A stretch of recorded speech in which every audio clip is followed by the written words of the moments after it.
So it sounds like if you don't like, if the Disney versions aren't good enough for you, try the Rankin Bass for maybe a little bit more sass.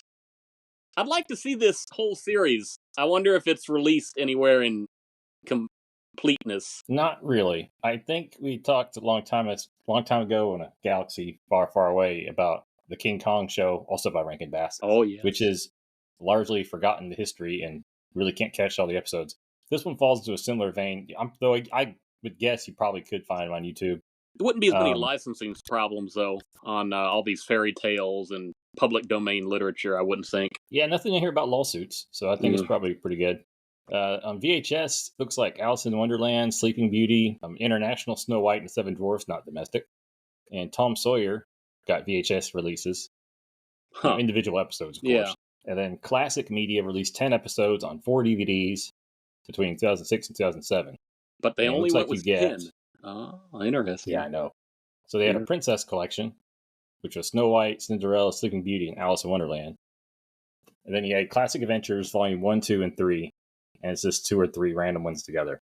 So summarize the Jack-o'-lantern short for the peoples. Yeah, so I kind of lost interest part of the way through. Because I wasn't expecting to watch it, so I was doing some other stuff. And you get these 2 kids, and they're getting a story from their old man. I guess they live on a farm or something. And he tells them a story of Jack-o'-lantern, and basically their crops are getting destroyed, and they're trying to come up with solutions. So they want to make a scarecrow. So they get a pumpkin, and they carve up the head, and then the head starts talking to him. Why'd you carve me up? And they start explaining, and he says, "Well, in reality, I'm a leprechaun who turned myself into a seed." What was it? I think for hibernation's sake. It was. Well, yeah, I think he does use the word hibernate, and in order to do so, he turned himself into a pumpkin seed. Which apparently grew into the pumpkin, and he has a pot of gold in his head. Also, I don't understand. It's kind of weird. But ultimately, they fight some witches and dragons, not dragons, but ghosts. And yeah, he does turn back into a leprechaun later in the episode. Even though the pumpkin head is still a pumpkin head. Yeah, and apparently the gold's still inside. But then doesn't he use his gold to fertilize the crops? And overnight, he makes a bargain with the kids, which is usually a bad idea with a leprechaun. Making a bargain. Yes. And usually this is you end up dying. This is sort of a lifetime consequence or longer bargain, but it doesn't seem to be a bad one. No, and he gets to rest in the pumpkin head on the mantle for the rest of his life. And at the end of the episode, the kids are like, "Yeah, I didn't believe that story, but it's fine." And then the pumpkin talks to him, and imagine a jack-o'-lantern that never goes bad. That's fascinating to me. Imagine who come up. I mean, what kind of drugs were they smoking? That we're gonna make a jack-o'-lantern episode. And we're gonna make it about a leprechaun. I don't know. Maybe that's how that whole thing got started. Surely not. I've never seen one horror movie about a jack-o'-lantern or a pumpkin head that started with a leprechaun. And they would have had the opportunity to do that crossover. I think one got made in 2020. I didn't watch it based on what I don't know if a leprechaun was involved. I don't know. There's lots of leprechaun movies. He went to space. He went to the hood twice. He did that. Warwick Davis. He taught us to always say "bless you" when somebody sneezes, or else somebody's going to end up marrying a leprechaun after that third sneeze. Yep. Now, I have to say, I'm a little torn as to whether or not this jack-o'-lantern episode was better than the movie. Ooh. That's kind of rough, man. I don't know what I think of this movie. Do you believe this is a sequel, prequel? Is it at all related to Mad Monster Party that we watched in stop motion? I think so. Right before we get to that, Mad Monsters aired as part of the ABC Saturday Superstar movie series in '72. Ran for 2 seasons, 20 episodes. The first season was 17 episodes, so obviously the second one didn't do so well.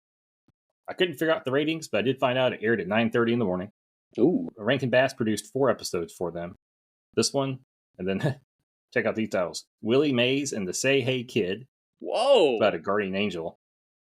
So the Willie Red Mays Baron was the angel in the outfield? Is that what? Really? He was, apparently. So Willie Mays, the Red Baron, so I did not look that up, and That Girl in Wonderland. Huh. So I think they had 4 movies to make, and they were sitting on this Mad Monster IP that probably had just recently not been on so much syndication. And they said, let's use this as the premise for this hour show, and we'll save some time on the writing part, and we'll just kind of redo it. Because almost everything in the stop motion movie, you can connect it to something in this movie. Not quite everything, but almost everything. They even have a food fight. Is it the same skeleton band that returns in this? They're not named and they don't look the exact same, but they do have a skeleton band. Yep. Huh. What was the name in the previous movie? Tibias and Fibias or something like that. Oh, okay. Huh. It wasn't quite that, but yeah. I didn't keep my notes on that movie because I didn't expect this to be a complete rehash. I kind of wish I had all my notes so I could just, draw the lines, connect the dots. They also, ironically, they had another show called Mad, what was it called? I lost it. I had the name earlier. It was the Mad Comedians in 1970. Same writers? No, not the same writers. But basically, they had cartoon renditions of Zippo Marx, Harpo Marx, Groucho Marx. Yeah, the Marx. It's a big bunch of Marxists. So I had a little bit of trouble on this movie. Number one, I wasn't sure who the main character was. Number two, I wasn't sure what the main source of plot tension was. Yeah, I agree. I think that tends to happen when you don't come up with an original idea for your movie. But yeah, so the movie is basically, you got Baron Henry von Frankenstein is creating a bride for his monster, Frankenstein's monster. And he decides to make a large wedding, or plan a large wedding at the Transylvania Astoria Hotel. And on Friday the main subplot, yes, on Friday the 13th. And the main subplot is that Henry's assistant, Igor, is jealous and wants a bride of his own. And then you got another character, Harvey, who frequents the therapist throughout this movie because he thinks he's going crazy. He initially delivers all the invitations to the guest, all the monsters. Because he's a mailman, right? Harvey? Yes, Harvey the mailman. And then the therapist recommends him retire from mail work. So he happens to have already been asked by Harold, who manages the hotel, to take over the hotel while he's on vacation because he thought he was going crazy when he met Baron Henry. So then the second half of the movie is Harvey dealing with all the guests, which he already delivered the mail to, and he thinks he's going crazy as he serves them throughout this wedding. And yet, basically the movie. At the end of the movie, Harvey's not there for the final scenes. Not the final bit, but the thing that wraps... Well, maybe we're getting ahead of ourselves. When Igor decides to take his own plan about getting the bride for himself, and he screws that up, and everybody has to go undo Igor's mistake. But Harvey's not there. Instead, the bellhop, Norman, who I don't know if that's a reference to Psycho or not, but Norman the bellhop is there for the grand finale, and then we do get the wedding scene, and then Harvey has to know somebody to make a suit that fits the Frankenstein creature. Yes. Huh. Well, and we probably could wrap up the plot at this point. So ultimately, through some interpretation I don't understand, they needed a new minister.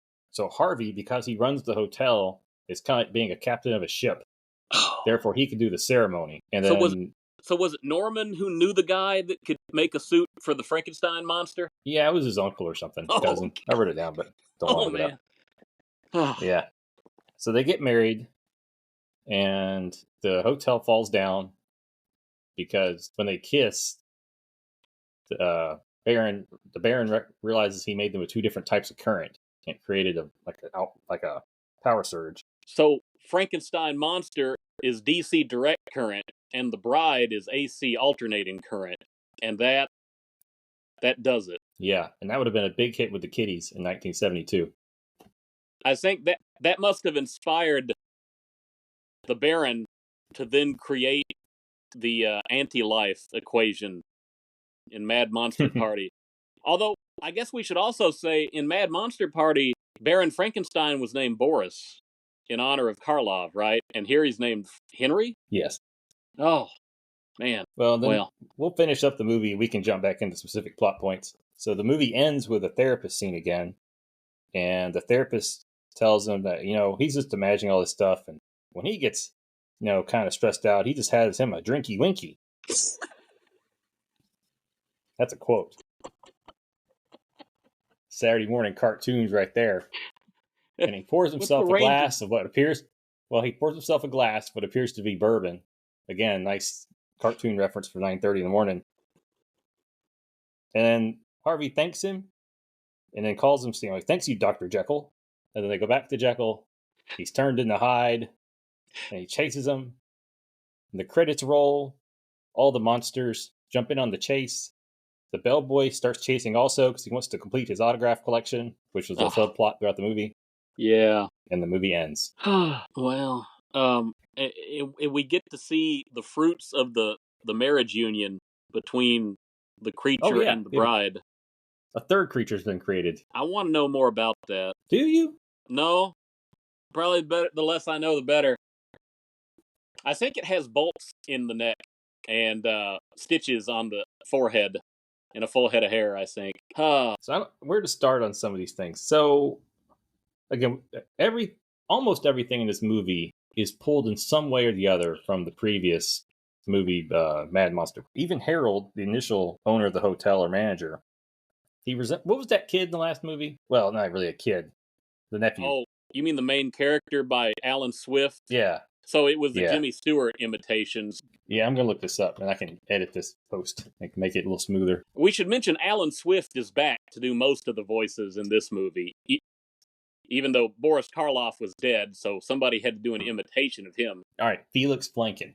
So Felix Flanken was the star in Mad Monster Party, and his boss in that movie really resembles Harold, the original manager of the hotel in this movie. And then Felix himself is kind of split into two characters. You got Harvey and you got the bellhop. And they both kind of pull some of their personality quirks in. So my theory is the bellhop Norman, who may be named after the Psycho character, he visually resembles Jerry Lewis when he did the bellhop movie, but he doesn't sound like a Jerry Lewis imitation. But the hotel manager, I think both visually and phonetically, not phonetically, but audibly, he seems to be a Harold Peary imitation. I don't know if you're familiar with that, but he was most famous for old radio program The Great Gildersleeve, where he played Throckmorton P. Gildersleeve, and he had the infamous chuckle laugh. He'd call his nephew, he said, "Oh, Leroy." As a great Gildersleeve take. So that's who, I guess, Harold, which is odd to me. You introduce a hotel manager and you play him up like you're going to base this movie's plot on the tension between the hotel manager and the bellhop and the monster wedding. And then you completely drop the hotel manager as soon as he's introduced, just so you can introduce a substitute hotel manager who doesn't have a whole lot to do with this movie's plot, other than giving us a gag for Dr. Jekyll at the end. Yeah. In general, the pacing for this movie's fine. It gets a little chaotic and all over the place, but it moves along pretty quick. I think if they had switched around the scenes and had him deliver the letters before the Baron went to the hotel, all of that would have made a little more sense. And I think you could have done it without causing any issues. And again, I guess they would have ripped off Mad Monster Party because that one opened with the deliveries. Well, I mean, they're ripping off themselves. I mean, you can reboot yourself, I guess, all you want. Yeah. But I think it would have worked a little smoother. A lot of these Rankin Bass have odd, cold openings. Even that Jack Lantern. Maybe this one.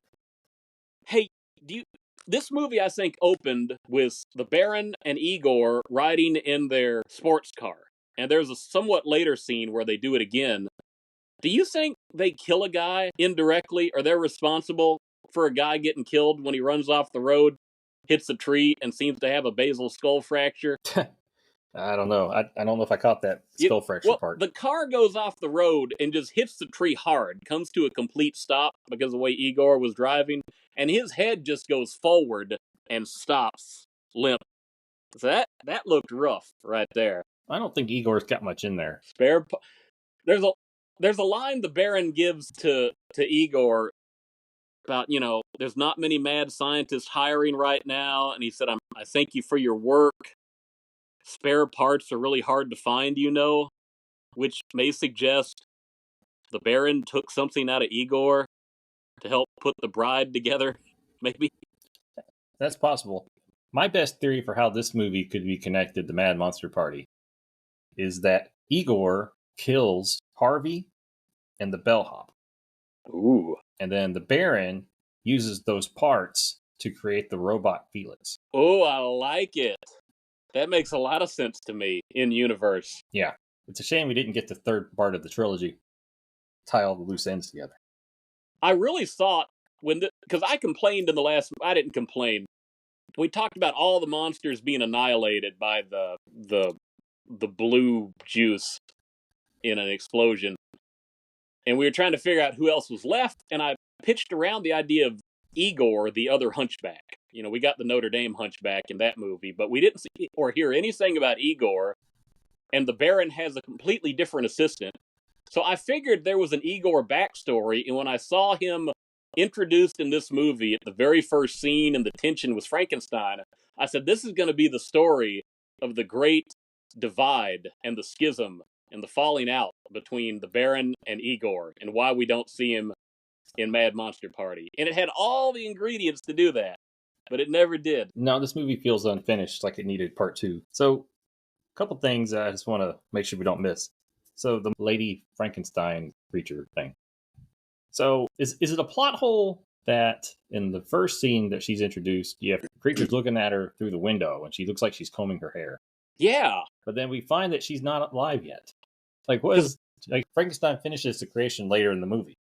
Well, I think that's part of that cold open, how it's sometimes they show you a little bit ahead before they actually open the movie. But I was confused by that. Hello, everybody. Welcome to the podcast. I'm here with Adam Winters, the old man himself. I'm Joe Gould. And we're looking at possibly the first reboot in Hollywood history, but it's Mad Monsters from 1972. Before I watched it, I was unsure of how many Mads were in the title. Yeah, I was unsure also as I was searching for it. Well, I had 2 that came up, and one was Mad Monsters, and one was Mad Monsters, and they were different run times, but the same year, and eventually I figured out it was the same show. Oh, what is the runtime then? I thought it was about 48 minutes, the one I watched. Well, it is 48 minutes, but if you order it on Amazon, I paid the $3 to own it. Ooh. You get a bonus episode at the end, which I did not see coming. And I was quite curious to see what they did with the extra 18 minutes. I was wondering if maybe the other version had cut some time off, or if this was like some interview at the end. But instead, I got a cartoon about a jack-o'-lantern / leprechaun. Also by Rankin Bass. Yes. Yeah, it was let's see here. We'll start with the bonus episode. I don't really want to talk about it. I just want to bring it up. But it was a show called Jack-o'-lantern. That was the name of the episode. And it was part of the Festival of Family Classics, which was a Rankin Bass animated anthology series that ran in 72 and 73. Apparently it ran in syndication initially. It did get a re-air on the Boomerang channel in 2005 and Teletoon Retro Network in 2011. Huh. Was this, I take it this would have been their Halloween special for their series they did? I suppose. It was released on October 29th. So, it served as that, whether or not it was originally intended or not. They did a whole bunch of weird things. It was, the first episode was Yankee Doodle. Then they went to Cinderella. Then the Song of Hiawatha. Oh. Then there was a 2-parter for 20,000 Leagues Under the Sea. Oh, actual adaptation then. Yeah. Then you got Jack-o'-lantern, Johnny Appleseed, Around the World in 80 Days, 2 parts. Yeah, adaptation. Robin Hood, Puss in Boots, A Christmas Tree. That would have been their Christmas special, also December 17th. Then you had a show on Paul Bunyan, Swiss Family Robinson, Sleeping Beauty, Arabian Nights, Alice in Wonderland, Robinson Crusoe, Tom Sawyer, and Snow White and the Seven Dwarfs Killed Them Off. That was the last episode. And then does she got like a Sega Nomad battery life here? Like Game Gear. She's walking around. I never had a Nomad. You're thinking of the Game Gear, though. Well, it probably applies to either. Like they make a big deal with not showing her face until the very end of the movie, like it's going to be a big reveal. Very underwhelming. Yeah, she I has a don't very understand why wide they did grin, that. if that's what they were going for. She got a round face and a wide grin. Very Yeah, Cheshire. she's got, well, she kind of reminded me of the Rankin Bass King Kong design So with the smile. is it fair to say there's another King Kong variant in this movie? With a Godzilla name. What's his name? I had to listen. Mozula? So, according to Wikipedia, it's spelled Modzoola, which would Modzula. imply Modzula. I had to listen to it about 4 times trying to figure out what they were saying. At first, I thought they said Monsora, and then I thought they said Modzilla. Yeah. But it looked like a furry King Kong. So, which again would be a ripoff in the last movie. And the Abominable I don't know if, Snowman. yeah. But I do think they were trying to rip off Godzilla's name. And there's a Very weird. Mrs. Zula in this movie. Yes. So we should say part of Igor's screwing up of kidnapping the girl is that first he drops her into a volcano on accident. I thought that's how it was going to end when they cut away and they showed her falling down. I said, oh, that's going to be how we resolve this plot tension. It's going to be a blood feud now between the creature and Igor. Well, I thought initially that might be where they were going, but now I thought, they haven't showed her face yet, so I figured it probably wasn't. But, fear not, she's not dead. She just landed close to death. But then a pterodactyl dinosaur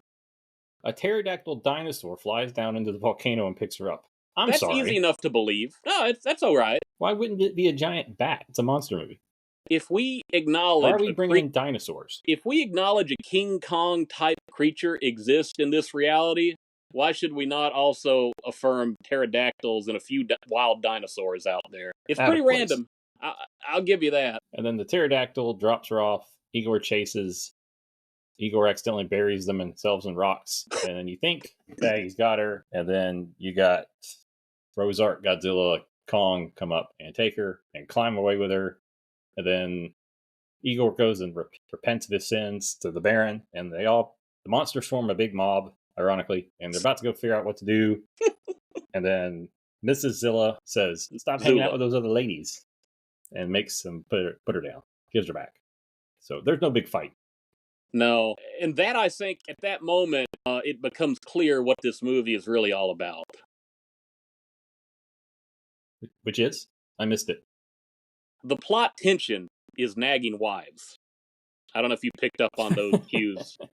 You know what I'm talking about? Yeah. Yeah, we have the reimagining of the monster and his wife in the previous movie into Mr. and Mrs. Invisible in this movie. And they have names. Her name is appropriately, Claude the Invisible Man and his wife, Nagatha. So Claude is the obvious reference to Claude Rains from The Invisible Man, Universal. But Nagatha, that is pretty funny. And there's a whole lot of fat jokes in this movie, too, for its runtime. Ethel Enos, I think it was her. I think she was the voice of the monster's wife in the last movie, right? No, you're thinking of Phyllis Diller. Phyllis Diller. Ethel did the Sync song at the beginning, the James Bond song. Okay. So the Invisible Man's wife voice does seem to be paying homage to the monster's wife's voice in the first movie and in a lot of the general demeanor. And when they have the bachelor party for the monster, which includes the women and children, by the way. Yeah. And the joke about the Wicked Witch of the East is going to jump out of the cake, and it turns out I think she's the same character design as that witch from the Jack-o'-lantern bit. I think you're right, though. I wouldn't have known that. I didn't know that at the time, but yeah, I think you're probably right. And they all tease him about his freewheeling days are about to end when he gets matrimony. So I think this whole movie is made by guys who didn't like the way their wives were treating them. I think that's what gave birth to this somehow. Yeah, again, very appropriate for a Saturday morning cartoon show, 9:30 a.m. on ABC. You got bachelor parties with women jumping out of cakes. You got fat jokes. You got some innuendo throughout. You get whiskey of a drinky winky at the end. I guess we can understand why this didn't become an annual holiday classic that they just put on TV with Charlie Brown and the Great Pumpkin. Oh yeah, I mean, if it's been aired a couple times, it was basically during the equivalent of Adult Swim. Rankin Bass pushing boundaries. You know, we don't give him enough credit for pushing the envelope. Ah, see, that's what the mailman did in this movie. Harvey, he pushed the envelope. I'm not certain whether that's also a Jimmy Stewart reference when he was in the movie Harvey. I know that's a bit of a stretch because he doesn't have a whole lot of Jimmy Stewart isms to him, but I do like that idea, that fan theory of both of those bellhop and mailman getting meshed into Felix. Yeah. Now, this would have been a good evening movie. Like, it's got all these references to the horror movie of Ron Chanley, the werewolf. You got too many inside jokes, so to speak, for a Saturday morning cartoon. Well, I'd say it's about on the level of the early Flintstones. Maybe a little bit more so. I don't remember any Drinky Winkies. They smoked some Winstons, but not in the actual show, I guess. More the commercials. Yeah, those ads. Well, the kids were smoking the Winstons back then, too. I mean, well, that's true. I just watched Stand By Me not too long ago. I like to watch it around Labor Day every year. So, yeah, they were lighting up, no doubt. So I did see, unrelated to anything part of the plot, if anyone wants to watch a high-quality version of this, there's a 4K upscale on YouTube, which looked pretty good. AI upscale, isn't it? I think so, but it was pretty good for a cartoon. The one I watched on Amazon was still pretty blurry. So I don't think there's not a lot of good options out there, we'll say. You said it does exist on DVD officially, but you bought the Amazon digital copy or the DVD off Amazon? Oh, I'm sorry. I bought the digital off Amazon Prime. It was $3. I don't think you want to spend the money on the DVD. I think it's $90 right now. It had the jack-o'-lantern in there too, is what? Yeah. But yeah, that's just a lot of weirdness in this movie. Again, you got a bachelor party, which is not a bachelor party, except for the fact they need to make that joke. So we have a couple of offspring. I know we've mentioned the Frankenstein monsters. They reproduce somehow by the end credits, but both the Invisible Man and Nagisa have reproduced some invisible kid, which I don't remember the name of. And Count Dracula, I don't remember if we see his bride, but we see his son. Don't they call him like Boobula or something? Weird? Yeah, it's Boobula. Oh. And then he's got a pet black cat. And then you had Ghoul, who has an invisible dog named Goblin. Oh, I forgot about... Yeah, they all fight for some reason, just like casually. Not like in a mean way, but like, hey, nice to meet you, let's have a fight. So they just do that. Yeah. And I guess one side note is that it's not just Igor who wants the wife for the bride, so to speak. They're all jealous of her, and that's what actually brings about the first big food fight, is they get jealous of her. And that's actually why the Baron tells Igor to go hide her until the wedding. Now, the audience doesn't see her face then, but it's presumed everybody else does, and they're all in to the green-skinned lady. Yeah, though I will say the Baron's, in a similar way of how Francesca has been styled, she's made in a figure that would bring about the howling of the werewolf, so to speak. So, yeah, I don't know if they cared about the face. Yeah, all right. I give you that. She definitely doesn't look like the Phyllis Diller version in no. the 67.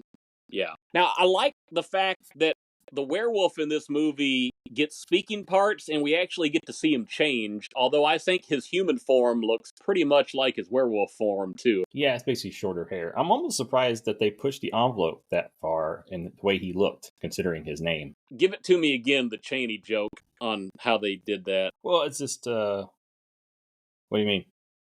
What are the werewolves what's his human name in this movie? I forgot. Ron Chanley. Chanley. Ron instead of Lon, Chanley instead of Chaney. Okay. Yeah.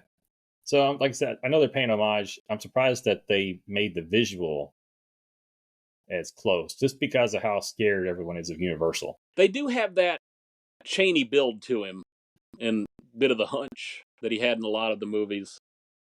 Okay. Yeah, even the way he's dressed. Well, I think also the Frankenstein monster is a lot more universal, and they don't come up with a lame excellent an out like they call him Fang. They don't do that in this movie. Yeah.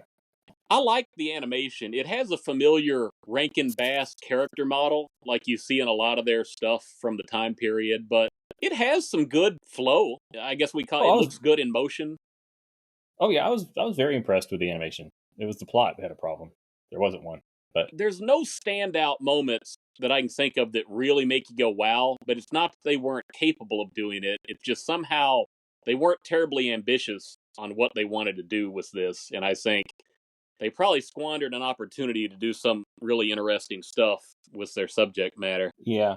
Well, like you don't even have a true fight scene at the end. Yeah. You have an escalation of a volcano, a pterodactyl, and a rip-off Godzilla Kong, and then it's just like, And a monster mob scene, which is so great.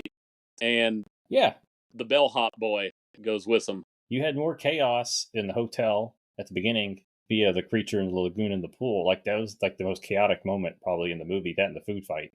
And then you have really no chaos at the end. And then the movie doesn't end, and you still got to stick around to watch the Frankenstein monster get fitted for a suit and shoes.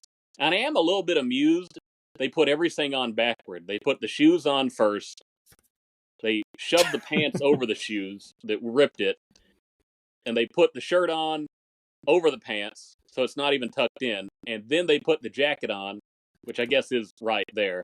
And it tore the sleeves of the jacket even after they made all the measurements. And they gave him some hat that I assume ripped too, but I don't remember the hat ripping. Yeah, I think that was the day that Frosty died. Frosty's hat, man. The snowman, which was also traditionally 2D animated Rankin Bass. Okay. Yeah.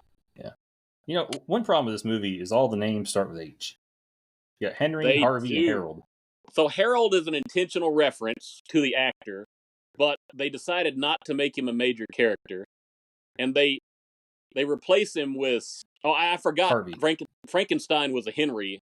And fortunately, the bellhop is a Norman. Yeah, that's another odd little name. Bates. Well, that's true. That is There true. you go. Too many references. At the hotel, Bates Hotel. They could have gone for that if they'd wanted to. I think we both agree this one, even for what it is in a short running time, as a follow-up to Mad Monster Party, it's a disappointment. Yeah, I thought it was going to be an actual prequel or a sequel, and not a rehash/reboot. This kind of reminds me of how you have the old sitcoms, and then they would come out with an animated version a few years after the sitcom got canceled. Yeah. This had that kind of vibe going on it. So, how are we going to rate this movie? We could rate it with jack-o'-lanterns, even though it's not really from the movie. We could do jack-o'-lanterns. We could do what's the Dr. Jekyll's juice? Oh, a Drinky Winky. Drinky Winky juice. What about Drinky Winky? Shots of Drinky Winky? How many shots of Drinky Winky are we going to give it? Okay, so I'm going to do this on its own merits because I don't want to compare this to Mad Monster Party. But I'm going to, for purposes of a double episode cartoon, I'm going to give this 2 shots of Drinky Winky juice out of 5. I suppose I have to concur, even though I can't not view this as something of a follow-up to Mad Monster Party. I'm going to give it the 2 out of 5. Okay. And honestly, it's getting the 2 because of how the quality animation is. Though they ripped themselves off. So it's not like they put the work in again. But, Well, those animators had to draw every cell individually.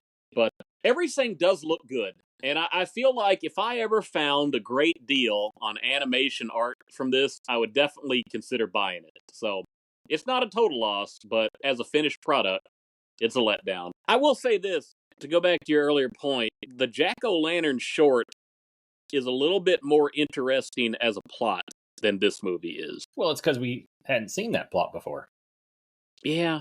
The execution isn't great, but just as a basic fairy tale, it is pretty interesting. This one has a great toy chest to play with, and it does the dumbest thing it possibly can. Yeah, it completely squanders the IP that they had created, a few years before. It's like the Cleveland Browns roster this year. They had all this talent they paid for, and look what they get. Yeah. Can't be signing Deshaun Watson. Well. All right. So, for all of our listeners, you're going to get these Halloween episodes towards the end of our Marvel Bankruptcy series. And then we'll wrap up the Marvel Bankruptcy series, and then you're going to get more Rankin Bass at the end of the year. Bring on the stop motion. Set your stopwatches. Yeah, so we both got the complete set, and we'll pick out some episodes. And so between Thanksgiving and Christmas, or New Year's, you'll get those. And then we got to come up with something new for January. Football movies, probably. I don't like high many quality H2O winky drinky juice. There's not many great football movies. I mean, yeah, there are great ones, but not a whole lot, in my opinion. Got Scott Bakula, man. He did a football movie? Necessary Roughness. Oh, That's a I've never classic. seen. Well, I guess It's got Sinbad. I'm shortchanging it then because I've never submitted myself to that. I'm surprised. You're a Bakula fan, aren't you? I am. I do like Scott Bakula. Actually, I don't think I've met anyone who's not. I've never seen any of the Star Trek series where he was the captain. Enterprise, Well, I didn't see those either. So, I don't watch Star Trek. But yeah. Yeah. Well, that's to be discussed later. Hope everyone enjoyed Mad Monsters. No question mark. Though there was a question mark on quality. And everybody drive safe. Don't drink and drive your drinky winky juice.